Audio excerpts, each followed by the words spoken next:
Hello दोस्तों, कैसे हैं आप सभी लोग। आज के इस वीडियो में हम डिस्कस करने वाले हैं एटॉमिक स्ट्रक्चर वाले टॉपिक को। बहुत ही इंपॉर्टेंट टॉपिक है। ये टॉपिक आपको अच्छे से समझना बहुत ज़रूरी है क्योंकि यहीं से आपका बेस बनता है। बेसिक कॉन्सेप्ट जो है वो इस टॉपिक में हम समझने वाले हैं, जो कि आगे चलकर केमिस्ट्री में आपको बहुत ज़्यादा यूज़ होने वाली है। तो अच्छे से वीडियो को हमको कंप्लीट करना है ये वाला। इस वीडियो के अंदर हम एटम के बारे में बात करेंगे। एटम क्या होता है, न्यूक्लियस और ऑर्बिट शेल को समझेंगे, इलेक्ट्रॉन, प्रोटॉन और न्यूट्रॉन के बारे में डिस्कस करेंगे। उनसे रिलेटेड काफ़ी इंपॉर्टेंट इन्फॉर्मेशन डिस्कस करेंगे। एटॉमिक थ्योरी जो है अलग अलग साइंटिस्ट की हमको देखने को मिलती है, उनको डिस्कस करेंगे। Dalton, Thomson, Rutherford, Bohr's model, ये सभी मॉडल को हम डिस्कस करेंगे। किसी भी एलिमेंट का रिप्रेजेंटेशन समझेंगे। एटॉमिक नंबर क्या होता है, एटॉमिक मास क्या होता है, चार्ज क्या होता है, इन पे बेस्ड जो न्यूमेरिकल पूछे जाते हैं उनको हम डिस्कस करेंगे। इलेक्ट्रॉनिक कॉन्फ़िगरेशन बनाना सीखेंगे। इलेक्ट्रॉनिक विन्यास को अच्छे से डिस्कस करेंगे। एंड लास्ट में bond formation, dual nature, isotopes, isobar और आइसोटोन्स क्या होते हैं, इनको लेकर हम डिस्कस करने वाले हैं। तो वीडियो काफ़ी मज़ेदार होने वाला है और बहुत अच्छे से आपको ये सारी चीज़ें समझने आने वाली है। लेक्चर आप पूरा कंप्लीट कर लोगे, आपको सारी चीज़ें अच्छे से क्लियर हो जाएगी बिना किसी डाउट के। ठीक है, तो स्टार्ट करते हैं हमारे सेशन को। सबसे पहले हम बात करते हैं एटम, परमाणु होता क्या है। तो देखिए, एटम जो शब्द है ना, ये किसने दिया था? डेमोक्रिटस जो थे, उन्होंने एटम शब्द जो है वो सबसे पहले दिया। एटम क्या होता है? सबसे छोटा भाग जिसे हम फिर से डिवाइड नहीं कर सकते हैं, उसे ही क्या बोला? एटम मतलब परमाणु बोला। क्लियर हो गया आपको? ये एटम जो होते हैं ना, ये इलेक्ट्रॉन, प्रोटॉन और न्यूट्रॉन से मिलकर बने होते हैं। किससे मिलकर बने होते हैं? इलेक्ट्रॉन, प्रोटॉन और न्यूट्रॉन से मिलकर बने होते हैं। ये तीन जो चीजें हैं, इन्हीं से मिलकर एटम जो है, परमाणु जो है वो बना हुआ होता है। इलेक्ट्रॉन, प्रोटॉन और न्यूट्रॉन क्या होते हैं, इनको भी अभी हम डिस्कस करने वाले हैं। पर अभी ये समझिए कि जो एटम होता है ये बेसिकली दो भाग से मिलकर बना होता है। एटम के पास में अपना एक नाभिक होता है, एक न्यूक्लियस होता है, और दूसरा क्या होता है इसका भाग? ऑर्बिट, कक्ष होते हैं इसके पास, शेल होती है इसके पास में। इसका जो न्यूक्लियस वाला भाग होता है, जिसे नाभिक बोला जाता है, इसके अंदर प्रोटॉन और न्यूट्रॉन ये दोनों रहते हैं। और ऑर्बिट जो होती है, इसमें इलेक्ट्रॉन जो है वो पाए जाते हैं। इलेक्ट्रॉन जो है वो घूमते रहते हैं ऑर्बिट के अंदर। तो ये आपको स्ट्रक्चर थोड़ा सा क्लियर हुआ। एटम क्या होता है, एटम का स्ट्रक्चर किस तरीके से रहता है, ये आपको क्लियर हुआ। अब जो हमने न्यूक्लियस वाले भाग की बात करी, तो न्यूक्लियस की खोज जो है वो रदरफोर्ड ने की थी। अल्फा स्कैटरिंग एक्सपेरिमेंट से उसने इसकी खोज करी थी। प्रोटॉन और न्यूट्रॉन जो हमको नाभिक के अंदर देखने को मिलते हैं, ये क्वार्क के बने होते हैं। क्वार्क जो होता है ऐसा चार्ज पार्टिकल होता है जिसमें कि चार्ज जो होता है वो बहुत ही फ्रैक्शन में होता है। इसी से मिलकर बने होते हैं प्रोटॉन और न्यूट्रॉन। ठीक है, जो कि दोनों मिलकर क्या बनाते हैं? न्यूक्लियस बनाते हैं। क्वार्क की खोज किसने करी है? गेलमन ने इसकी खोज करी है। ये चीज़ आप दिमाग में रखिएगा। न्यूक्लियस जो होता है, इसके अंदर न्यूक्लियर एनर्जी फ्लो होती रहती है। प्रोटॉन और न्यूट्रॉन के बीच न्यूक्लियर फोर्स जो होता है वो हमको देखने को मिलता है। देखिए, प्रोटॉन जो होता है ना, उस पर पॉजिटिव चार्ज होता है, इलेक्ट्रॉन के ऊपर होता है नेगेटिव चार्ज। वहीं न्यूट्रॉन की बात करें तो इसके ऊपर कोई भी चार्ज नहीं होता है। अब प्रोटॉन जो होता है वो उसके नाभिक में होता है, न्यूक्लियस में होता है, और इलेक्ट्रॉन इस न्यूक्लियस के चारों ओर घूमते रहते हैं। तो ये प्रोटॉन क्या करते हैं? इन इलेक्ट्रॉन को अपनी तरफ आकर्षित करके रखते हैं, खींच के रखते हैं। ठीक है, न्यूक्लियस में न्यूक्लियर एनर्जी स्टोर रहती है, जैसा कि मैंने आपको बताया। और इस न्यूक्लियस की जो रेडियस होती है उसका क्रम होता है 10⁻⁻15। इसे ही हम क्या बोलते हैं? एक फर्मी बोलते हैं। ठीक है, ये चीज़ आप ध्यान रखिएगा। तो ये हमने न्यूक्लियस के बारे में अच्छे से बात करी। अब हम ऑर्बिट को भी समझते हैं। ऑर्बिट मतलब कक्ष, जिसे शेल भी बोला जाता है। अब अलग अलग ऑर्बिट जो है वो हमको देखने को मिलते हैं। इनके नाम हैं के, एल, एम, एन और ओ ऑर्बिट। हर एक शेल के अंदर इलेक्ट्रॉन की संख्या जो है वो हमको अलग अलग देखने को मिलती है। जैसे के शेल में 2 इलेक्ट्रॉन देखने को मिलते हैं, एल शेल में 8 इलेक्ट्रॉन, एम शेल में 18 इलेक्ट्रॉन, एन शेल में 32 इलेक्ट्रॉन और ओ शेल में 50 इलेक्ट्रॉन जो है वो रखे जा सकते हैं। अब ये इलेक्ट्रॉन की संख्या कैसे निर्धारित हुई? तो इसका एक फॉर्मूला है 2n²। n जो है यहाँ पर ऑर्बिट की संख्या है, ऑर्बिट का नंबर है। जैसे कि पहला ऑर्बिट है तो n की जगह पर आप यहाँ पर 1 रखिए, तो क्या आ जाएगा? 2 आ जाएगा। तो के शेल में 2 इलेक्ट्रॉन रखे जा सकते हैं। इसके बाद एल शेल आती है जो कि सेकेंड नंबर की शेल है, तो n की जगह 2 रखेंगे तो कितना आ जाएगा? 8 आ जाएगा। एल शेल में 8 इलेक्ट्रॉन रखे जा सकते हैं मैक्सिमम। एम शेल की बात करें तो 3 है, तो यहाँ पर आप कैलकुलेशन करोगे तो आएगा 18। तो एम शेल में 18 इलेक्ट्रॉन रखे जा सकते हैं। उसी तरीके से एन शेल में 32 और ओ शेल में 50 इलेक्ट्रॉन जो है वो रखे जा सकते हैं। तो आपको ये ऑर्बिट कक्षा का स्ट्रक्चर जो है अच्छे से क्लियर हुआ होगा। आगे किसी भी एलिमेंट का इलेक्ट्रॉनिक कॉन्फ़िगरेशन हमको बनाना होगा तो उस समय हमको किस कक्षा में कितने इलेक्ट्रॉन रखने हैं ये हमको पता होना चाहिए। वहाँ पर ये सारी चीज़ें जो है वो बहुत मदद करेगी। तो अभी हमने डिस्कस किया कि न्यूक्लियस में प्रोटॉन और न्यूट्रॉन होते हैं और कक्षाओं में मतलब शेल जो है यहाँ पर इलेक्ट्रॉन जो है वो घूमते रहते हैं। तो चलिए इलेक्ट्रॉन, प्रोटॉन और न्यूट्रॉन को हम अच्छे से डिस्कस करते हैं। सबसे पहले हम याद करते हैं कि इलेक्ट्रॉन, प्रोटॉन और न्यूट्रॉन की खोज किसने करी। एग्जाम में पूछ लेते हैं तो मैं आपको ट्रिक से बताता हूँ, ध्यान से देखिए। ये 3 बच्चे हैं, बहुत ही बदमाश है। क्या कर रहे थे ये? एक ईंट है, ईंट आपने देखी होगी, ब्रिक। ईंट के ऊपर ये क्या कर रहे थे फ्रेंड्स? नाच रहे थे। तीनों के तीनों लगे हुए कूदने, ईंट के ऊपर कूदे जा रहे हैं। एकदम से क्या हुआ, इसमें से 3 चीजें निकल कर आई। तीनों बच्चे जो है वो ईंट पर नाच रहे थे तो उसमें से एकदम से 3 चीजें निकल कर आई। क्या निकल कर आई? इलेक्ट्रॉन, प्रोटॉन और न्यूट्रॉन निकल गए। तो ये ईंट पर नाचे, उससे क्या हुआ? इलेक्ट्रॉन, प्रोटॉन और न्यूट्रॉन निकल गए।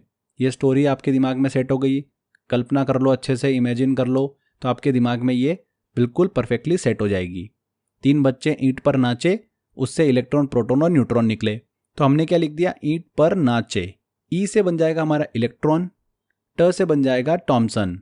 तो इलेक्ट्रॉन की खोज किसने करी है? टॉमसन ने करी है। पर में देखिए, प से बनेगा प्रोटॉन, र से बनेगा रदरफोर्ड। प्रोटॉन की खोज किसने करी है? रदरफोर्ड ने करी है। नाचे में देखिए, न से बनेगा हमारा न्यूट्रॉन, च से बनेगा चैडविक। तो न्यूट्रॉन की खोज किसने करी है? चैडविक ने करी है। तो इस तरीके से आप ट्रिक के माध्यम से आसानी से याद रख सकते हैं इलेक्ट्रॉन, प्रोटॉन और न्यूट्रॉन की खोज किसने करी है। अब थोड़ा सा डिटेल में पढ़ते हैं इनके बारे में। इलेक्ट्रॉन जो होता है ये एक बहुत ही छोटा सा पार्टिकल होता है जो कि किसी एटम के चारों ओर घूमता रहता है, जैसा कि अभी हम डिस्कस कर चुके हैं। ये एक छोटी बॉल की तरह होते हैं जो कि एटम के न्यूक्लियस के चारों ओर घूमते रहते हैं गोल गोल कक्षाओं में। अगर इसके मास की बात करें, हम इसके द्रव्यमान की बात करें, तो ये प्रोटॉन और न्यूट्रॉन के मुकाबले बहुत ही हल्का होता है। इसके ऊपर चार्ज कौन सा होता है? इसके ऊपर नेगेटिव चार्ज होता है। इलेक्ट्रॉन जो होता है वो किसी एटम, परमाणु की कक्षा में घूमता रहता है। न्यूक्लियस में मौजूद जो प्रोटॉन होते हैं वो क्या करते हैं? इस इलेक्ट्रॉन को अपनी ओर अट्रैक्ट करके रखते हैं। ठीक है। चार्ज की बात करें इलेक्ट्रॉन की, तो क्या होता है इसका? -1.6 × 10⁻⁻19 ये इसका चार्ज होता है। मास की बात करें तो 9.1 × 10⁻31 kg। क्लियर हो गया? यहाँ पर देखिए, इसी से मिलता जुलता एक और चीज़ हम डिस्कस करेंगे, बहुत इंपॉर्टेंट है, पॉजिट्रॉन। पॉजिट्रॉन पता है क्या होता है? इलेक्ट्रॉन का ही एंटी पार्टिकल होता है जो कि इलेक्ट्रॉन से मास और प्रॉपर्टीज में बिल्कुल समान होता है, पर उस पर चार्ज जो होता है ना वो अलग होता है। उसके ऊपर पॉजिटिव चार्ज होता है। हम इलेक्ट्रॉन को E- लिखते हैं, इसको हम E+ या फिर β+ से दर्शाते हैं। पॉजिट्रॉन की खोज जो है 1932 में एंडरसन ने की थी। किसने करी थी? एंडरसन ने करी थी। जो मेडिकल फील्ड होती है वहां पर पॉजिट्रॉन का यूज किया जाता है। इसी से मिलता जुलता है, इसीलिए हमने इसको भी यहीं पर डिस्कस किया है। आगे बात करते हैं अब हम प्रोटॉन की। प्रोटॉन जो होते हैं ये क्या होते हैं? सब एटॉमिक पार्टिकल होते हैं। प्रोटॉन एटम के न्यूक्लियस में मिलता है और इस पर चार्ज क्या होता है? पॉजिटिव चार्ज होता है। इसका मास जो होता है वो इलेक्ट्रॉन से ज़्यादा होता है और न्यूट्रॉन के लगभग बराबर ही होता है। कहाँ पर होता है ये जरूर ध्यान रखिएगा, एटम के न्यूक्लियस में पाया जाता है प्रोटॉन। इसका चार्ज क्या होता है? 1.6 × 10⁻⁻19। वहीं द्रव्यमान कितना होता है? मास कितना होता है? 1.6 × 10⁻⁻27 kg। देखिए, प्रोटॉन की खोज जो है ना वो गोल्डस्टीन ने करी थी, लेकिन प्रोटॉन नाम जो है ये रदरफोर्ड ने दिया है। तो अगर घुमा के क्वेश्चन पूछ ले तो भी दिमाग में रखिएगा इस चीज़ को। आगे बात करते हैं न्यूट्रॉन की। न्यूट्रॉन जो होता है ये भी एक सब एटॉमिक पार्टिकल होते हैं और एटम के न्यूक्लियस में मौजूद होते हैं। यहाँ पर ध्यान दीजिएगा, इनके ऊपर कोई भी चार्ज नहीं होता है, ये न्यूट्रल होते हैं। मतलब न्यूट्रॉन के ऊपर हमको कोई भी चार्ज नहीं देखने को मिलता है। न्यूट्रॉन का मास जो होता है ये प्रोटॉन के मास के बराबर ही होता है, लेकिन इसका मास जो होता है वो इलेक्ट्रॉन से ज़्यादा होता है। चार्ज कितना होता है इसके ऊपर? 0 चार्ज होता है, क्योंकि चार्ज होता ही नहीं है। मास जो है 1.674 × 10⁻⁻27 kg होता है। ठीक है। अगर हम इन तीनों को बढ़ते हुए द्रव्यमान के क्रम में जमाएं, इंक्रीजिंग ऑर्डर ऑफ मास में, तो सबसे ज़्यादा न्यूट्रॉन का, फिर प्रोटॉन का और फिर सबसे कम होता है इलेक्ट्रॉन का। न्यूट्रॉन और प्रोटॉन का मास लगभग बराबर ही होता है। एग्जाम में ऐसा क्वेश्चन पूछ ले कि इनमें से कौन सबसे भारी है, 4 ऑप्शन दे दे, इलेक्ट्रॉन, प्रोटॉन, न्यूट्रॉन और हाइड्रोजन एटम, तो क्या करोगे? न्यूट्रॉन का मास सबसे ज़्यादा होता है। क्लियर हो गया आपको ये चीज़? तो ये हमने इलेक्ट्रॉन, प्रोटॉन और न्यूट्रॉन क्या होते हैं अच्छे समझा। चलिए अब आगे बात करते हैं एटॉमिक थ्योरी की। अलग अलग साइंटिस्ट ने, अलग अलग वैज्ञानिकों ने एटम मतलब परमाणु के नेचर को समझने और उसके स्ट्रक्चर को समझने के लिए अलग अलग थ्योरी और मॉडल जो है वो प्रस्तुत करे हैं। जैसे डाल्टन का सिद्धांत देखने को मिलता है, थॉमस मॉडल, रदरफोर्ड मॉडल और बोर्स थ्योरी, सभी को हम डिस्कस करने वाले हैं। काफ़ी क्वेश्चन यहाँ से भी पूछे जाते हैं एग्जाम के अंदर, तो ध्यान से समझिएगा। इन सभी वैज्ञानिकों ने जो एटम थ्योरी दी है उसकी हेल्प से एलिमेंट और कंपाउंड के केमिकल प्रॉपर्टीज़ को समझने में बहुत ही महत्वपूर्ण भूमिका जो है इन्होंने निभाई है। 1808 में सबसे पहले जॉन डाल्टन ने आधुनिक एटॉमिक थ्योरी का सिद्धांत जो है वो रखा था। इन्होंने बताया कि सभी पार्टिकल जो है वो एटम से बने होते हैं। एटम न तो बनाए जाते हैं ना ही नष्ट होते हैं। इसके अलावा इन्होंने बोला कि कंपाउंड 2 या 2 से अधिक एटम को फिक्स्ड रेशियो में मिलाने से बनता है, जो कि बिल्कुल सही बात है। तो इस तरीके से 1808 में सबसे पहले जॉन डाल्टन ने मॉडर्न एटॉमिक थ्योरी का सिद्धांत जो है वो प्रस्तुत किया था। उसके बाद इसमें कुछ कमियां थी, जिसके चलते 1897 में जे थॉमस ने प्लम पुडिंग मॉडल जो है वो प्रस्तुत किया था। जे थॉमस का प्लम पुडिंग मॉडल, ये मॉडल क्या बोलता है? इस मॉडल ने ये पुष्टि की कि इलेक्ट्रॉन जो है वो एटम के अंदर मौजूद होते हैं और उनका नेगेटिव चार्ज होता है। इलेक्ट्रॉन बहुत छोटे और बहुत हल्के होते हैं और वो पॉजिटिव चार्ज वाले क्षेत्र के भीतर घूमते रहते हैं, ये इन्होंने बोला। ध्यान दीजिएगा, इन्होंने क्या बोला? इलेक्ट्रॉन बहुत छोटे और हल्के होते हैं, इसी के साथ साथ वो पॉजिटिव चार्ज वाले क्षेत्र के भीतर घूमते रहते हैं, जो कि रदरफोर्ड ने आगे अपने मॉडल में इस चीज़ को गलत साबित किया था। आगे हम डिस्कस करने वाले हैं। तो ये 1897 में जे थॉमसन का प्लम पुडिंग मॉडल आया था। फिर आगे चलकर 1911 में रदरफोर्ड ने अपना मॉडल दिया। रदरफोर्ड ने अपना न्यूक्लियर मॉडल जो है वो प्रस्तुत किया, नाभिकीय मॉडल जो है वो दिया है। रदरफोर्ड ने क्या बोला, इसको डिस्कस करते हैं। इन्होंने बताया कि एटम का मैक्सिमम मास जो होता है और पॉजिटिव चार्ज जो होता है वो उसके न्यूक्लियस में कॉन्सेंट्रेट होता है, केंद्रित होता है। इलेक्ट्रॉन न्यूक्लियस के चारों ओर घूमते हैं, न कि पॉजिटिव चार्ज वाले क्षेत्र में बिखरे हुए हैं। प्लम पुडिंग थ्योरी में क्या बोला गया था? इलेक्ट्रॉन जो है वो पॉजिटिव चार्ज वाले क्षेत्र में बिखरे हुए हैं, जबकि ऐसा नहीं है। रदरफोर्ड ने उसको क्लियर किया, इलेक्ट्रॉन न्यूक्लियस के चारों ओर घूमते हैं, न कि पॉजिटिव चार्ज वाले क्षेत्र में बिखरे हुए हैं। क्लियर हुआ आपको? इसके बाद 1913 में आता है नील बोर का मॉडल, जो कि सबसे सक्सेसफुल मॉडल रहा। नील बोर ने क्या बताया? इलेक्ट्रॉन जो है वो एनर्जी लेवल या फिर शेल्स में न्यूक्लियस के चारों ओर अपनी परिक्रमा मतलब रिवॉल्यूशन करते हैं। इस शेल्स को K, L, M, N और O का नाम दिया गया। इन्होंने बताया कि इलेक्ट्रॉन जो है वो एनर्जी को ग्रहण करके हायर शेल्स में चले जाते हैं और एनर्जी को रिलीज कर कर वापस से लोअर शेल्स में आ जाते हैं। इसको मैं आगे आपको अच्छे से बताऊंगा भी सही। न्यूक्लियस होता है, न्यूक्लियस के चारों ओर इलेक्ट्रॉन जो होते हैं वो क्या करते हैं? घूमते रहते हैं। और जो इलेक्ट्रॉन घूमते हैं वो शेल्स में घूमते हैं, अलग अलग ऑर्बिट होती है उसमें घूमते रहते हैं। एनर्जी लेके वो इलेक्ट्रॉन जो होते हैं हायर शेल्स में चले जाते हैं और एनर्जी रिलीज कर कर वापस से लोअर शेल्स में आ जाते हैं, मतलब लोअर ऑर्बिट में आ जाते हैं। तो इस तरीके से ये थ्योरी जो है नील बोर ने दी थी। तो ये बोर मॉडल बहुत ज़्यादा पूछा जाता है एग्जाम के अंदर, समझ में आया होगा आपको। तो ये हमने अलग अलग एटॉमिक थ्योरी जो है वो डिस्कस करी, डाल्टन, थॉमसन, रदरफोर्ड और बोर्स। आई होप आपको सारी चीज़ें क्लियर हो गई होगी। अब आगे देखिए फ्रेंड्स, हम बात करते हैं रिप्रेजेंटेशन ऑफ एलिमेंट्स की। तत्वों को दर्शाने के तरीकों को हम डिस्कस करते हैं। बहुत ही बेसिक चीज़ें होती है ये, मैं आपको एक बार समझाऊंगा, आपको पूरी तरीके से क्लियर हो जाएगा। देखिए यहाँ पर हम देखते हैं कि X नाम का कोई एक एलिमेंट है। A जो लिखा हुआ है ये इस X नामक एलिमेंट का एटॉमिक मास है। क्या है? Atomic mass. Z जो है ये क्या है? एटॉमिक नंबर है, परमाणु संख्या है, ठीक है। और चार्ज, जो भी इसके ऊपर चार्ज है, न्यूट्रल स्टेट में है ये, कि इसके ऊपर पॉजिटिव चार्ज है या फिर नेगेटिव चार्ज है, तो वो यहाँ पर डिनोट किया जाता है। तो इस तरीके से किसी भी एलिमेंट को दर्शाया जाता है। आपको रिप्रेजेंटेशन समझ में आया? अब एक बेसिक चीज़ आपको पता होना चाहिए। अब कोई भी एलिमेंट होता है वो क्या कर सकता है? या तो इलेक्ट्रॉन को ले सकता है या तो इलेक्ट्रॉन को दे सकता है किसी को। भाई किसी एलिमेंट को ज़रूरत लग रही है इलेक्ट्रॉन की तो वो दे सकता है। अब जब भी कोई एलिमेंट इलेक्ट्रॉन को देता है, इलेक्ट्रॉन के ऊपर नेगेटिव चार्ज होता है, तो वो अपने में से नेगेटिव चार्ज को हटा रहा है, ऐसा सोचिए आप। तो क्या आ जाता है? उसके ऊपर पॉजिटिव चार्ज आ जाता है। तो कोई एलिमेंट अगर इलेक्ट्रॉन देता है तो उसके ऊपर पॉजिटिव चार्ज आ जाता है। कोई भी इलेक्ट्रॉन लेता है, अगर वो नेगेटिव चीज़ ले रहा है तो नेगेटिव चार्ज आएगा उसके ऊपर, तो उसके ऊपर क्या आता है? नेगेटिव चार्ज आ जाता है। क्लियर? ऐसे समझिए कि Na मतलब सोडियम, और Cl जो है क्लोरीन। Na क्या कर रहा है, यहाँ पर एक इलेक्ट्रॉन जो है वो क्लोरीन को दे रहा है, तो Na के ऊपर क्या चार्ज आ जाएगा, प्लस चार्ज आ जाएगा। Cl इलेक्ट्रॉन ले रहा है तो उसके ऊपर क्या चार्ज आ जाएगा, नेगेटिव चार्ज आ जाएगा। अपना ऑक्टेन कंप्लीट करने के लिए Cl जो होता है क्लोरीन, उसको एक इलेक्ट्रॉन की ज़रूरत होती है, और सोडियम को एक इलेक्ट्रॉन देकर स्टेबल कंडीशन में जाने की ज़रूरत होती है, तो वो इलेक्ट्रॉन देता है और क्लोरीन लेता है। तो इस सिचुएशन में Na के ऊपर पॉजिटिव चार्ज आता है, क्लोरीन के ऊपर नेगेटिव चार्ज आता है। तो ये बेसिक चीज़ आपको समझ में आ गई होगी। अब आगे देखिए, हम बात करते हैं किसी भी एलिमेंट का एटॉमिक मास कैसे फाइंड किया जाता है।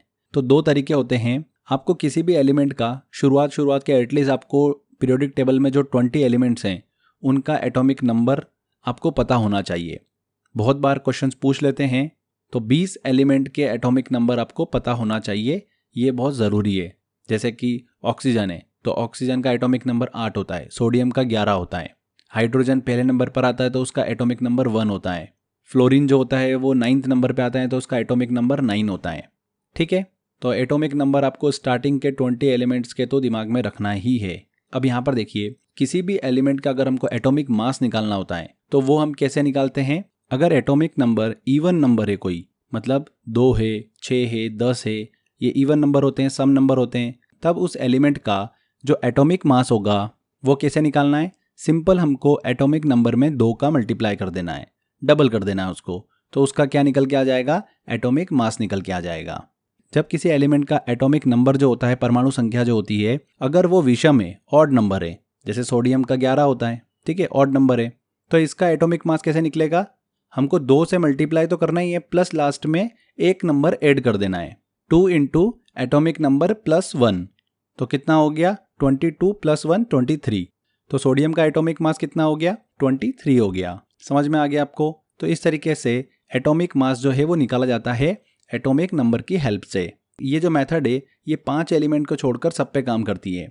हाइड्रोजन, बेरिलियम, नाइट्रोजन, क्लोरीन और ऑर्गन, ये 5 जो एलिमेंट है, इन 5 एलिमेंट में हमको थोड़ा एटॉमिक मास में अंतर देखने को मिलता है। तो ये 5 एलिमेंट पे लागू नहीं होती है ये, इन 5 एलिमेंट का एटॉमिक मास आपको डायरेक्टली पता होना चाहिए। जैसे कि मान लो बेरिलियम लिया, बेरिलियम का एटॉमिक नंबर क्या होता है, 4 होता है। तो आप देखेंगे कि यहाँ पर इवन नंबर है, तो इवन नंबर को जस्ट दुगना करना है तो 8, तो बेरिलियम का 8 होता है क्या एटॉमिक मास, नहीं, 9 होता है। तो यहाँ पर हमको एक्सेप्शन देखने को मिलता है। ठीक है, तो हाइड्रोजन, बेरिलियम, नाइट्रोजन, क्लोरीन और ऑर्गन, इन 5 को छोड़कर ये वाली मेथड सब पे अप्लाई होती है। ठीक है, तो ये हमारा क्लियर हो गया कि एटॉमिक मास कैसे निकाला जाता है एटॉमिक नंबर से। इसके अलावा किसी एलिमेंट में कितने इलेक्ट्रॉन है, कितने प्रोटॉन है, कितने न्यूट्रॉन है और उसके ऊपर चार्ज क्या है, इस तरीके से न्यूमेरिकल बनाकर एग्जाम में पूछ लेते हैं। तो हमको ये भी फाइंड करना आना चाहिए। इसको भी हम सीखते हैं किस तरीके से फाइंड किया जाता है। देखिए, हमने एक एग्जाम्पल लिया सोडियम का, सोडियम ले लिया हमने। सोडियम का एटॉमिक नंबर कितना होता है, 11 होता है। मास कितना होता है, ऑड नंबर है तो 2 का मल्टीप्लाई करेंगे प्लस 1, 11 इंटू 2 कितना हो गया, 22 प्लस 1 23। तो सोडियम का एटॉमिक मास हो गया 23। ठीक है, अब इसमें अगर हम बात करें सोडियम में कि कितने प्रोटॉन है, तो प्रोटॉन की संख्या कैसे निकलेगी, जो भी एटॉमिक नंबर होता है, जो भी एटॉमिक नंबर होता है उतने उसके अंदर क्या होते हैं, प्रोटॉन्स होते हैं। प्रोटॉन जो होते हैं उसके नाभिक में होते हैं, न्यूक्लियस के अंदर होते हैं। तो प्रोटॉन की संख्या कैसे निकालना है, जितना उसका एटॉमिक नंबर है। इसको आप उल्टा भी ले सकते हैं, किसी का अगर एटॉमिक नंबर हमको पता करना है तो जितने भी उसके न्यूक्लियस में मौजूद प्रोटॉनों की संख्या होती है वही उसका एटॉमिक नंबर होता है। ठीक है, चाहे वो इलेक्ट्रॉन दे दे किसी को, चाहे इलेक्ट्रॉन ले ले, प्रोटॉन की संख्या कभी भी परिवर्तित नहीं होती है। ये चीज़ दिमाग में बिल्कुल फिट कर लेना है ना, कोई भी कन्फ्यूजन नहीं चाहिए अपने को। ये चीज़ हमको क्लियर हो गई। इसके बाद हम बात करते हैं इलेक्ट्रॉनों की संख्या। तो इलेक्ट्रॉनों की संख्या कैसे निकाली जाती है, जब तक कोई एलिमेंट जो है वो न्यूट्रल स्टेट में है, मतलब उदासीन है। इसको ऐसे समझिए कि ना तो उसने कोई इलेक्ट्रॉन लिया है ना कोई इलेक्ट्रॉन दिया है। उस कंडीशन में इलेक्ट्रॉनों की जो संख्या होती है वो भी एटॉमिक नंबर के बराबर होती है। जैसे मान लो कि सोडियम का एटॉमिक नंबर 11 है, अभी इसने ना तो कोई इलेक्ट्रॉन लिया है ना कोई दिया है। तब इस सिचुएशन में सोडियम में इलेक्ट्रॉनों की संख्या कितनी होगी, 11 होगी। कितनी होगी, 11। अब अगर ये कोई इलेक्ट्रॉन दे देता है तो ऑब्वियस सी बात है इलेक्ट्रॉन की संख्या कम हो जाएगी, ले लेता है तो इलेक्ट्रॉन की संख्या बढ़ जाएगी। ये चीज़ आपको क्लियर हो गया। अब अगर हमको किसी भी एलिमेंट के ऊपर चार्ज पता करना है तो वो कैसे पता करते हैं हम, प्रोटॉन और इलेक्ट्रॉन दोनों को जोड़ दो, हमको चार्ज पता चल जाएगा।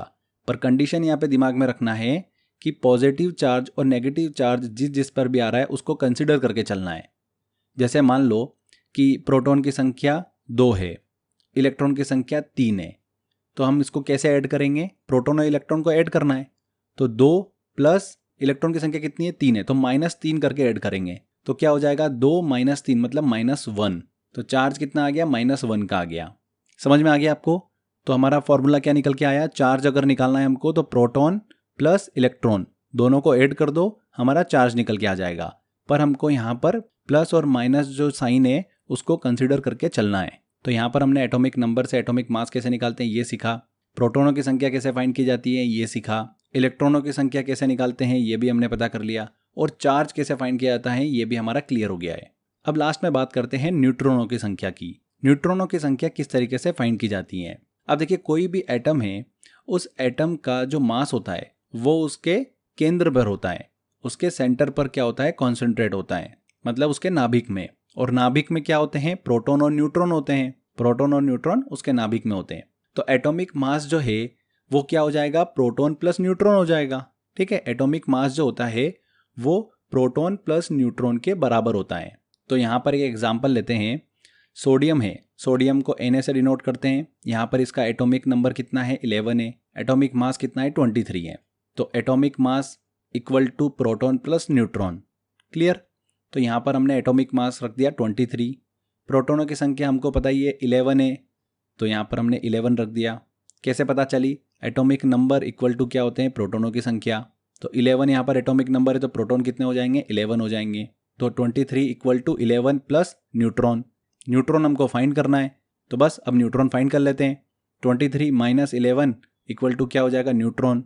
तो न्यूट्रॉनों की संख्या कितनी आ गई? 12 आ गई। तो इस तरीके से किसी भी एलिमेंट का आप न्यूट्रॉन जो है वो फाइंड कर सकते हैं। एग्जाम में न्यूमेरिकल पूछते हैं, इसीलिए मैंने आपको ये सिखा दिया है। अब एक एग्जाम्पल और लेते हैं। आपको ऐसा दे दिया, मान लो कि क्लोरीन है, क्लोरीन के अंदर न्यूट्रॉनों की संख्या कितनी है बताइए। तो क्लोरीन का आपको पता है एटॉमिक नंबर कितना है? 17 है, 17। एटॉमिक मास कितना है इसका? 35.5 होता है। तो नंबर ऑफ न्यूट्रॉन निकाल लेते हैं। 35.5 इक्वल टू 17 प्लस न्यूट्रॉन। तो 35.5 में माइनस कर दो 17 को, तो न्यूट्रॉनों की संख्या आ जाती है। कितना आ जाएगा? 18.5। तो यहाँ पर 18 को कंसिडर करेंगे, तो कितने न्यूट्रॉन होते हैं? 18। तो यहाँ से आपको एक पैटर्न समझ में आ रहा होगा, जो भी एटॉमिक मास है उसमें से एटॉमिक नंबर को माइनस कर दो तो हमारा न्यूट्रॉन की संख्या आ जाती है। तो इस तरीके से भी आप फाइंड कर सकते हो एग्जाम में अगर पूछे तो। एटॉमिक मास में से एटॉमिक नंबर को माइनस कर दो तो फटाफट न्यूट्रॉनों की संख्या आ जाती है। क्लियर हो गया? तो ये हमने अच्छे से एटॉमिक नंबर क्या होता है, एटॉमिक मास क्या होता है, चार्ज क्या होता है, इनका रिप्रेजेंटेशन कैसे किया जाता है, न्यूट्रॉन, इलेक्ट्रॉन और प्रोटॉन को किस तरीके से फाइंड किया जाता है, ये हमने पूरे अच्छे तरीके से समझ लिया है। चलिए फ्रेंड्स, अब आगे हम बात करते हैं इलेक्ट्रॉन कॉन्फ़िगरेशन की। बहुत ही इंपॉर्टेंट सेक्शन है ये भी, और बहुत ही इंटरेस्टिंग है। यहाँ पर बच्चों को बहुत कन्फ्यूजन होता है, बट मैं आपको जिस तरीके से बताऊँगा आपको मज़ा आ जाएगा। कभी भी आपको किसी भी एलिमेंट का इलेक्ट्रॉन कॉन्फ़िगरेशन जो बनाना होता है वो बहुत ही आपके लिए ईजी होने वाला है। देखिए, हमने पढ़ा था इससे पहले कि नाभिक जो होता है, न्यूक्लियस होता है, उसके चारों ओर क्या होती है? शेल होती है। K, L, M, N और O शेल होती है। ठीक है, तो ये K, L, M, N और O शेल जो होती है ये क्या दर्शाती है? एनर्जी लेवल्स को दर्शाती है। समझ में आया आपको? इसके बाद देखिए, यहाँ पर हमको SPDF जो है ये सब शेल भी देखने को मिलती है। SPDF सब शेल जो होती है ये एनर्जी लेवल्स जो होते हैं KLMN, इनके अंदर जो है वो ऑर्बिटल्स को दर्शाती हैं। ठीक है, ऑर्बिटल्स क्या होते हैं अभी हम डिस्कस भी करेंगे इस चीज़ को। देखिए, K के अंदर एक सब शेल होती है S, L के अंदर S और P सब शेल होती है, M के अंदर SPD सब शेल होती है, N के अंदर SPDF, ये चारों जो होती है ये N के अंदर सब शेल होती है। समझ में आया आपको? बहुत ही इंपॉर्टेंट है ये। अब देखिए, हमने बात करी ऑर्बिटल्स की, तो S जो होता है सब शेल, इसके अंदर एक ऑर्बिटल होता है जिसके अंदर कितने इलेक्ट्रॉन रखे जा सकते हैं? 2 इलेक्ट्रॉन रखे जा सकते हैं। हर एक ऑर्बिटल के अंदर, ये जो बॉक्स दिख रहा है आपको, ये है ऑर्बिटल, इसके अंदर 2 इलेक्ट्रॉन रखे जा सकते हैं। ठीक है, अब यहाँ पर एक 2 अलग अलग साइंटिस्ट थे, उन्होंने अपनी अपनी थ्योरी दी थी। पहले वो डिस्कस करते हैं, वो भी एग्जाम में पूछते हैं। देखिए, यहाँ पर आपको ऑर्बिटल दिख रहा होगा, इसके अंदर इलेक्ट्रॉन जो है हमने रख रखे हैं। ये एरो दिख रहे होंगे, ये इलेक्ट्रॉन है जो कि अपोजिट डायरेक्शन में हमको दिख रहे हैं। इलेक्ट्रॉन का जो स्पिन है वो अपोजिट डायरेक्शन में है, इसको डिनोट कर रहा है वो। तो फ्रेंड्स सबसे पहले हम बात करते हैं पॉली एक्सक्लूजन प्रिंसिपल की। तो पॉली एक्सक्लूजन प्रिंसिपल क्या बोलता है कि किसी भी ऑर्बिटल में अधिकतम कितने इलेक्ट्रॉन रखे जा सकते हैं? 2 इलेक्ट्रॉन। यहाँ पर दिख रहे हैं आपको, ये 2 एरो दिख रहे होंगे। तो एक ऑर्बिटल के अंदर मैक्सिमम 2 इलेक्ट्रॉन जो है वो रख सकते हैं। और इनके स्पिन जो होते हैं वो कैसे होते हैं? अपोजिट होते हैं, विपरीत होते हैं। एक का स्पिन ऐसा है, दूसरे का ऐसा है। ठीक है, तो ये है पॉली एक्सक्लूजन प्रिंसिपल। इसके बाद देखिए हुंड रूल्स भी देखने को मिलता है हमको। ये क्या बोलता है? ऑर्बिटल्स में इलेक्ट्रॉन पहले एक एक भरे जाते हैं, उसके बाद दूसरा इलेक्ट्रॉन जो है वो भरा जाता है। मतलब पहले अगर हम देखें तो ऐसे एक एक इलेक्ट्रॉन भर दिए हमने, उसके बाद फिर दूसरा इलेक्ट्रॉन जो है वो भरा जाता है। ऐसा नहीं होता है कि पहले एक ही ऑर्बिटल में हमको दोनों इलेक्ट्रॉन भरने होते हैं। पहले एक एक इलेक्ट्रॉन भरते हैं, फिर दूसरे इलेक्ट्रॉन जो है वो भरे जाते हैं। तो ये किसने बोला था? ये हुंड्स रूल में हमको देखने को मिलता है। समझ में आ गया आपको? बहुत ही इंपॉर्टेंट है, इनसे भी एग्जाम के अंदर क्वेश्चन पूछ लेते हैं। अब देखिए एस की बात कर रहे थे हम, तो एस में एक ऑर्बिटल होता है जिसमें 2 इलेक्ट्रॉन मैक्सिमम रख सकते हैं हम। पी में 3 ऑर्बिटल हमको देखने को मिलते हैं, तो कितने इलेक्ट्रॉन हो गए? 6। डी सब शेल जो होती है इसमें हमको 5 ऑर्बिटल देखने को मिलते हैं, तो 10 इलेक्ट्रॉन हमने रख दिए। एफ जो होती है सब शेल, इसके अंदर हमको 7 ऑर्बिटल देखने को मिलते हैं, तो 14 इलेक्ट्रॉन जो है वो रखे जा सकते हैं मैक्सिमम। क्लियर हो गया आपको? चलिए अब आगे देखिए फ्रेंड्स, हम बात करते हैं ऑफबाउ सिद्धांत की। ऑफबाउ प्रिंसिपल बहुत ही इंपॉर्टेंट है, ध्यान से समझिएगा। ये प्रिंसिपल क्या बोलता है कि इलेक्ट्रॉन जो है, इलेक्ट्रॉन हम रखते हैं शेल्स के अंदर, तो उनको रखने का जो तरीका होता है वो निम्न ऊर्जा स्तरों, मतलब लोवेस्ट एनर्जी लेवल से हायर एनर्जी लेवल में इलेक्ट्रॉन जो है वो भरे जाते हैं। और इनका क्रम क्या होता है? यहाँ पर जैसा कि आप देख सकते हैं, इनका क्रम होता है 1s, 2s, 2p, 3s, 3p, 4s, 3d और 4p। ऐसे ही आगे चलता जाता है। अब आप बोल रहे होंगे सर ये क्या है, हमको तो समझ ही नहीं आ रहा कुछ भी। समझाने वाला हूँ, ध्यान से देखिए। ऐसे समझिए इसको कि एस जो है ये सबसे छोटा बच्चा है। छोटा बच्चा है तो हम अगर खाना खिला रहे हैं तो सबसे पहले छोटे बच्चे को खाना खिलाएंगे, ठीक है। फिर पी जो है उससे बड़ा बच्चा है, एस का खाना हो गया, उसके बाद हम क्या करेंगे? पी को खाना खिलाएंगे। फिर पी से बड़ा कौन है? डी है। एस और पी दोनों का खाना हो गया, फिर हम क्या करेंगे? डी को खाना खिलाएंगे। एस पी डी तीनों का खाना हो गया, तो सबसे बड़े आदमी को बुलाया हमने एफ, फिर हम उसको खाना खिलाएंगे। समझ में आ गया? तो एस पी डी और एफ जो है ये आपको समझ में आ गया होगा किसका क्या लेवल है। अब यहाँ पर देखिए फ्रेंड्स, इसको बनाने का एक तरीका होता है। यहाँ पर हमने क्या करा? सबसे पहले 1s, 2s, 3s ऐसा करके हमने 8s तक लिख दिया। फिर 2p ऊपर का एक छोड़ा, नीचे से भी एक छोड़ दिया हमने। फिर 2p, 3p, 4p, 5p, 6p और 7p तक हमने लिख दिया। फिर यहाँ पर देखिए हमने एक एक ऊपर से नीचे से फिर छोड़ा, फिर लिखा 3d, 4d, 5d, 6d और लास्ट में हमने 4f और 5f लिखा। ऊपर से हमने एक एक छोड़ दिया है। अब यहाँ पर देखिए आपको करना क्या है, इसको सबसे पहले हमको इस तरीके से यहाँ पर लाइंस बना लेनी है। जैसा कि आप यहाँ पर देख पा रहे होंगे, ये क्रॉस में जो लाइन बन रही है ना, हमको बस ये लाइन बना लेना है। बना ली। अब इसके बाद आपको क्या करना है फ्रेंड्स, यहाँ से ये स्टार्ट होता है एरो, ठीक है। एरो ऐसा स्टार्ट हुआ, यहाँ से आपको क्या करना है? फिर इसको आके यहाँ पे मिला देना है। फिर यहाँ से वापस चलेगा, इसको आके यहाँ पर मिला देना है। फिर यहाँ से चलेगा, इसको आके यहाँ पर मिला देना। फिर यहाँ से चला, इसको आके यहाँ पर मिला देना। इस तरीके से पूरा आप इसको कनेक्ट कर सकते हो, ठीक है। तो यहाँ से हमारा स्टार्ट हुआ, तो 1s सबसे पहले आया, फिर क्या आया? 2s, फिर क्या आया? 2p, फिर 3s, फिर 3p, 4s, 3d, 4p, 5s। तो उसी तरीके से ये सीक्वेंस जो है वो चलता जाता है। ये सब एनर्जी लेवल्स हैं जहाँ पर इलेक्ट्रॉन जो है वो भरे जाते हैं। समझ में आया आपको? अब यहाँ पर देखिए हमने के, एल, एम, एन और इस तरीके से हमने जो शेल्स हैं ये हमने बना रखी है। तो ये कैसे बनी इसको देखिए। देखिए अब यहाँ पर के शेल है, के शेल के अंदर यहाँ पर हमको एक ही सब शेल देखने को मिलती है एस, ठीक है। तो इसका इलेक्ट्रॉनिक कॉन्फ़िगरेशन कैसे बनेगा? 1s, क्योंकि एस के अंदर 2 इलेक्ट्रॉन आ सकते हैं। और हमने पढ़ा भी था के शेल में कितने इलेक्ट्रॉन आ सकते हैं? 2 आ सकते हैं। एल में हमने पढ़ा था कितने आ सकते हैं? 8 इलेक्ट्रॉन। एम शेल में कितने आ सकते हैं? 18। एन शेल में कितने इलेक्ट्रॉन आ सकते हैं? 32 इलेक्ट्रॉन आ सकते हैं, ठीक है। तो ये हम पढ़ चुके हैं पहले ही। अब यहाँ पर देखिए के शेल में हमने इलेक्ट्रॉनिक कॉन्फ़िगरेशन जो बनाया उसमें 2 इलेक्ट्रॉन जो है वो रख सकते हैं। तो कैसा बनेगा? 1s। तो यहाँ पर हमने के लिख रखा है, आपको समझ में आ गया होगा। के शेल के अंदर 1s, ठीक है। फिर देखिए एल शेल में, एल शेल में देखिए फ्रेंड्स यहाँ पर एस और पी दोनों सब शेल होते हैं। और कितने इलेक्ट्रॉन रख सकते हैं हम? 8 रख सकते हैं।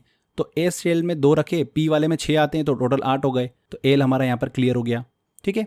इसके बाद हम चलते हैं एम शेल पर। एम शेल में कितने इलेक्ट्रॉन आ सकते हैं? 18 आ सकते हैं।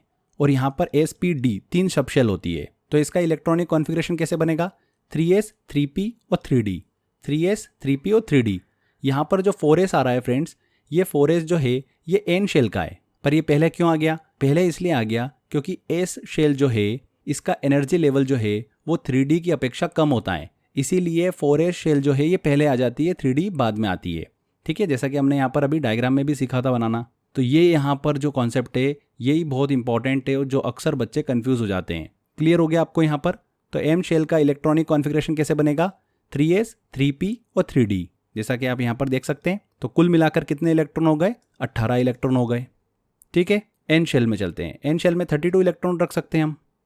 तो यहाँ पर इलेक्ट्रॉनिक कॉन्फ़िगरेशन क्या बनेगा? 4s, 4p, 4d और 4f। अगर सब में आप इलेक्ट्रॉन रखोगे तो 32 इलेक्ट्रॉन जो है वो कंप्लीट हो जाएंगे। तो इस तरीके से आपको समझ में आ गया होगा कि के, एल, एम और एन के अंदर किस तरीके से इलेक्ट्रॉनिक कॉन्फ़िगरेशन जो है वो होता है। अब देखिए, अभी एग्जाम्पल लेते हैं हम। यहाँ पर हमने कैल्शियम लिया। अब कैल्शियम का हम इलेक्ट्रॉनिक कॉन्फ़िगरेशन जो है वो बनाते हैं। तो देखिए, यहाँ पर के शेल में 2 इलेक्ट्रॉन रख सकते हैं, तो रख दिए। एल शेल में कितने इलेक्ट्रॉन रख सकते हैं हम? 8 इलेक्ट्रॉन रख सकते हैं, तो हमने यहाँ पर 8 इलेक्ट्रॉन रख दिए। एम शेल में 18 इलेक्ट्रॉन रख सकते हैं, पर 8 इलेक्ट्रॉन रखते हैं वहाँ तक तो कोई दिक्कत नहीं आती है। देखो, यहाँ पर हमने इस 3s वाले में 2 इलेक्ट्रॉन रखे, 3p में 6 इलेक्ट्रॉन रखे, तो 8 इलेक्ट्रॉन हो गए। हमको रखना कितने? 10 रखना है टोटल। तो 2 और बचे हुए, तो 2 किस में आएंगे? 4s में आएंगे एनर्जी लेवल के हिसाब से। तो 4s में हमने रख दिए 2 इलेक्ट्रॉन। क्लियर हुआ आपको? 3d में हम नहीं रख पाए क्योंकि 4s का क्रम जो है वो पहले आता है, जो कि एन शेल है। तो m के अंदर कितने इलेक्ट्रॉन? 8 इलेक्ट्रॉन रखे और 2 रखे हमने n में। समझ में आ गया आपको? बहुत सारे बच्चे क्या करते हैं, m के अंदर ही 10 रख देते हैं, जो कि गलत है। अगर आप यहाँ पर भरने का क्रम देखोगे तो उसमें 4s जो है वो पहले आता है, जो कि एन शेल के अंदर हमको देखने को मिलती है सब शेल। तो Ca का मतलब कैल्शियम का जो इलेक्ट्रॉनिक कॉन्फ़िगरेशन बना वो क्या बना? 2, 8, 8 और 2 बना। क्लियर हो गया आपको? बहुत सारे बच्चे बोलेंगे सर आपने तो बताया था कि 2, 8, 18 और 32 के हिसाब से रख दो। तो 2 रखा, 8 रखा और 10 रख दिया हमने। इस तरीके से नहीं होता है। एनर्जी लेवल्स के हिसाब से इलेक्ट्रॉन जो है वो रखे जाते हैं। लोअर एनर्जी लेवल से हायर एनर्जी लेवल्स में इलेक्ट्रॉन जो है वो भरे जाते हैं। यही बोला था ऑफबाउ सिद्धांत। समझ में आया आपको? तो देखो, शेल्स में किस तरीके से रखे हैं। ये न्यूक्लियस है, के शेल में 2 इलेक्ट्रॉन रखे हैं हमने, एल शेल में हमारे 8 इलेक्ट्रॉन है, एम शेल में भी 8 इलेक्ट्रॉन है और एन शेल में 2 इलेक्ट्रॉन हमने रखे हैं। तो ये इस तरीके से यहाँ पर इलेक्ट्रॉनिक कॉन्फ़िगरेशन जो है वो किया जाता है। आई होप आपको समझ में आ गया होगा सारी चीज़ें। तो इस तरीके से फ्रेंड्स किसी भी आप एलिमेंट का इलेक्ट्रॉनिक कॉन्फ़िगरेशन जो है वो निकाल सकते हैं और बना सकते हैं। सबसे इंपॉर्टेंट ये भरने का क्रम जो होता है ये हमको दिमाग में रखना होता है। अब इसको याद करोगे तो कन्फ्यूज़ हो जाओगे, इसीलिए मैंने आपको इसको बनाना भी सिखा दिया, किस तरीके से इसको बनाया जाता है। हो गया आपको क्लियर? चलिए अब आगे बढ़ते हैं। आगे देखिए, अब हम बात करते हैं बॉन्ड फॉर्मेशन की। आबंध का बनना क्या होता है? तो बॉन्ड फॉर्मेशन जो होता है फ्रेंड्स, ये एक प्रकार की केमिकल प्रोसेस होती है, एक रासायनिक क्रिया होती है। बॉन्ड फॉर्मेशन वो होता है जब एक या एक से ज़्यादा परमाणु जो है वो अपने इलेक्ट्रॉनों को साझा कर लेते हैं और एक स्टेबल मॉलिक्यूल की तरफ जाते हैं, जो कि आमतौर पर नॉन मेटल एलिमेंट्स के बीच में हमको देखने को मिलता है। इसे ही सिंपल शब्दों में बॉन्ड फॉर्मेशन कहा जाता है। अब बॉन्ड जो होते हैं ये अलग अलग टाइप के होते हैं। एक सिंगल बॉन्ड होता है, डबल बॉन्ड होता है, ट्रिपल बॉन्ड होता है, जैसे H2। तो यहाँ पर एक एक इलेक्ट्रॉन जो है वो साझा कर रहे हैं हाइड्रोजन और सिंगल बॉन्ड बना रहे हैं। अगर हम देखें ऑक्सीजन O2, तो यहाँ पर जो ऑक्सीजन के दोनों एटम हैं ये 2-2 इलेक्ट्रॉन जो है वो साझा कर रहे हैं और क्या बना रहे हैं? डबल बॉन्ड बना रहे हैं। इसी तरीके से ट्रिपल बॉन्ड भी होता है। 3 इलेक्ट्रॉन जोड़े जब साझा होते हैं तब ट्रिपल बॉन्ड बनता है, जैसे कि नाइट्रोजन में 3 इलेक्ट्रॉन जो है ये आपस में शेयर करते हैं। तो इस तरीके से इनको डिनोट किया जाता है।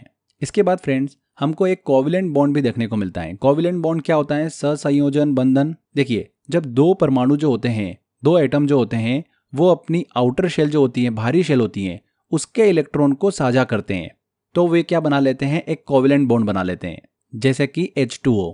जल का फॉर्मूला क्या होता है? H2O होता है। यहाँ पर ऑक्सीजन का अगर आप आउटर शेल देखोगे फ्रेंड्स, तो ऑक्सीजन को 2 इलेक्ट्रॉन की जरूरत होती है स्टेबल होने के लिए। तो 2 हाइड्रोजन क्या करते हैं? ऑक्सीजन के साथ क्या करते हैं? कोवैलेंट बॉन्ड बनाते हैं, मतलब एक एक इलेक्ट्रॉन साझा करते हैं। हाइड्रोजन को भी स्टेबल होने के लिए 1 इलेक्ट्रॉन की जरूरत होती है। तो इस तरीके से ऑक्सीजन एटम जो होता है वो 2 हाइड्रोजन एटम के साथ में कोवैलेंट बॉन्ड बनाता है। तो आपको समझ में आ गया बॉन्ड फॉर्मेशन क्या होता है? बहुत ही सिंपल है, बेसिक चीज़ें हैं। आई होप आपको क्लियर हो गई होगी। आगे देखिए, एक टर्म और डिस्कस करते हैं हम, ड्यूल नेचर। ड्यूल नेचर क्या होता है? वह सब्सटेंस जो पार्टिकल की तरह भी काम करता हो, मतलब कण की तरह भी व्यवहार करता हो, या तो फिर वेव की तरह भी काम करे, मतलब तरंग की तरह भी काम करे। तो इसी चीज़ को हम क्या बोलते हैं, ड्यूल नेचर बोलते हैं। अब इलेक्ट्रॉन जो होता है वो ड्यूल नेचर का होता है, कण की तरह भी व्यवहार करता है और तरंग की तरह भी व्यवहार करता है। जैसा कि मैंने आपको बताया था कि इलेक्ट्रॉन जो है वो नाभिक के चारों ओर क्या करता है, घूमता रहता है, रिवॉल्विंग करता रहता है। जब भी इलेक्ट्रॉन को कोई भी एनर्जी मिलती है तो वो क्या करता है फ्रेंड्स, ग्राउंड स्टेट से हायर स्टेट में चला जाता है। इलेक्ट्रॉन जो है वो एनर्जी लेकर ग्राउंड स्टेट से हायर स्टेट में चला जाता है, और जब भी इलेक्ट्रॉन एनर्जी रिलीज करता है तो वापस वो हायर स्टेट से ग्राउंड स्टेट की तरफ आ जाता है। उस समय ये क्या करते हैं, फोटोन एनर्जी जो है वो रिलीज करता है। तो हमको इलेक्ट्रॉन का ड्यूल नेचर जो है वो देखने को मिलता है। और इलेक्ट्रॉन इस तरीके से एनर्जी लेकर हायर क्लास में चला जाता है, एनर्जी रिलीज करके लोअर क्लास में आ जाता है। ये किसने बताया था, बोर्स ने बताया था अपने मॉडल में। क्लियर। आगे देखिए कुछ इंपॉर्टेंट टर्म्स और हम डिस्कस करते हैं। आइसोटॉप्स, आइसोबार और आइसोटोन्स क्या होते हैं। समस्थानिक, समभारिक और सम न्यूट्रॉन, ये क्या होते हैं, इनको समझते हैं हम। बहुत ही बेसिक चीज़ है। देखिए, किसी एक एलिमेंट के एटम्स जिनका एटॉमिक नंबर बराबर होता है लेकिन एटॉमिक मास जो होता है वो अलग अलग होता है, तो वो क्या कहलाते हैं, आइसोटॉप्स कहलाते हैं। एटॉमिक नंबर तो बराबर है किसी एक एलिमेंट का, पर एटॉमिक मास अलग अलग है, तो वो क्या हो जाते हैं, आइसोटॉप्स हो जाते हैं। इन आइसोटॉप्स की केमिकल प्रॉपर्टीज जो होती है वो समान होती हैं, लेकिन फिजिकल प्रॉपर्टीज जो है वो अलग अलग होती हैं। जैसे कि हम हाइड्रोजन के आइसोटॉप्स डिस्कस करें तो प्रोटियम, ड्यूटेरियम और ट्राइटियम। देखिए, प्रोटियम को कैसे डिनोट किया जाता है, 1H1, ड्यूटेरियम को डिनोट किया जाता है 2H1 और ट्राइटियम को डिनोट किया जाता है 3H1। ट्राइटियम जो है ये रेडियो एक्टिव एलिमेंट है जो कि हाइड्रोजन का ही समस्थानिक है।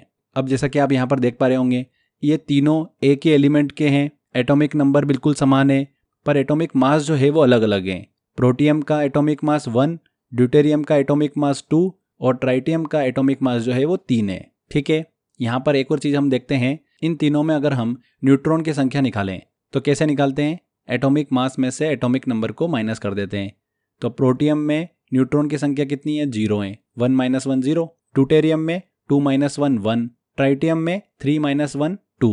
तो प्रोटियम में न्यूट्रॉन की संख्या 0, ड्यूटेरियम में 1 और ट्राइटियम में 2 न्यूट्रॉन की संख्या हमको देखने को मिलती है।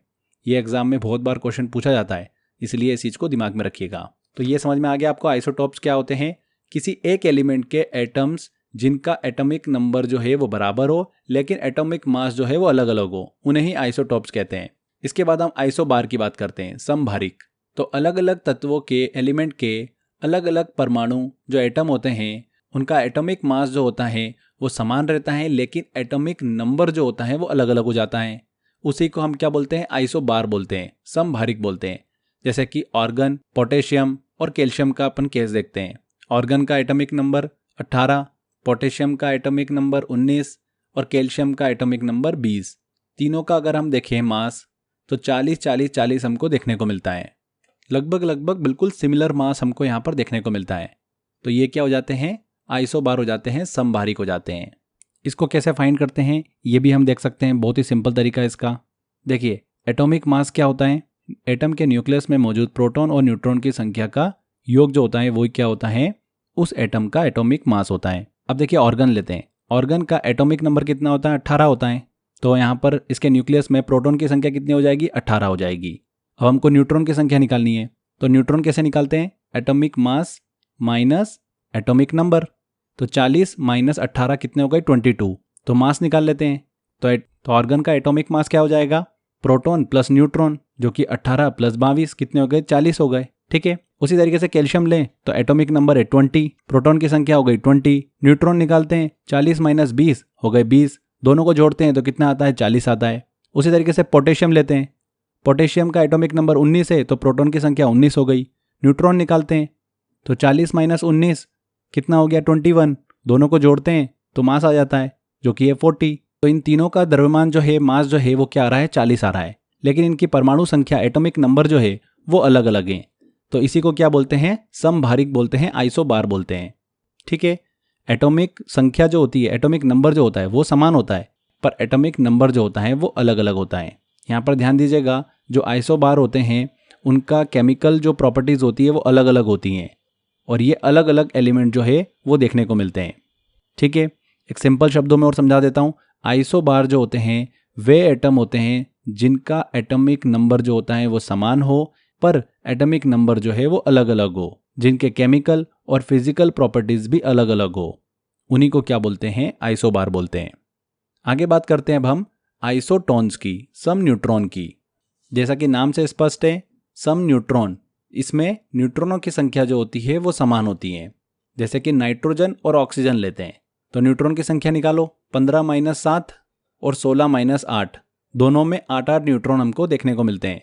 तो ये दोनों क्या हैं? आइसोटोन है, सम न्यूट्रॉन है। तो ये क्लियर हो गया आपको? काफ़ी इंपॉर्टेंट इन्फॉर्मेशन है ये। क्वेश्चन जो है काफ़ी ज़्यादा यहाँ से पूछे जाते हैं। तो फ्रेंड्स, यहाँ पर देखिए हमारा टॉपिक कंप्लीट होता है। ये अच्छे से हमने पूरा कंप्लीट थ्योरी सेक्शन डिस्कस किया है। अब कुछ क्वेश्चंस मैं आपको कराऊंगा जिससे आपको आइडिया लगेगा किस तरीके से क्वेश्चंस एग्जाम में पूछे जा रहे हैं। इनमें से किसने इलेक्ट्रॉन की खोज करी है? तो हमारी ट्रिक क्या थी? ईंट पर नाचे, ईट टॉमसन। तो यहाँ पर सी आंसर बिल्कुल सही हो जाएगा। अगला क्वेश्चन है, एटम मतलब परमाणु के किस मॉडल में नाभिक मतलब न्यूक्लियस की अवधारणा प्रस्तुत की गई? किसने करी थी? रदरफोर्ड मॉडल के अंदर हमको देखने को मिलती है। B answer. किस कण का द्रव्यमान मास परमाणु में सबसे अधिक होता है? किसका होता है? न्यूट्रॉन का मास सबसे ज़्यादा होता है, फिर प्रोटॉन और सबसे हल्का होता है इलेक्ट्रॉन। सबसे हल्का होता है इलेक्ट्रॉन। परमाणु के केंद्रक में कौन कौन से कण होते हैं? तो न्यूक्लियस में होते हैं प्रोटॉन और न्यूट्रॉन। C answer. तो फ्रेंड्स, इस तरीके से क्वेश्चन पूछे जाते हैं। मैंने आपको टेस्ट वाले सेक्शन में और भी क्वेश्चन दे रखे हैं। अच्छे से टेस्ट की प्रैक्टिस करिए, लगातार आप टेस्ट की प्रैक्टिस करते रहिए। 100% इस टॉपिक से अगर क्वेश्चन पूछेंगे तो आप बिल्कुल सही करके आओगे। तो आज के बस इस वीडियो में इतना ही। मिलते हैं नेक्स्ट वीडियो में। Till then, bye bye.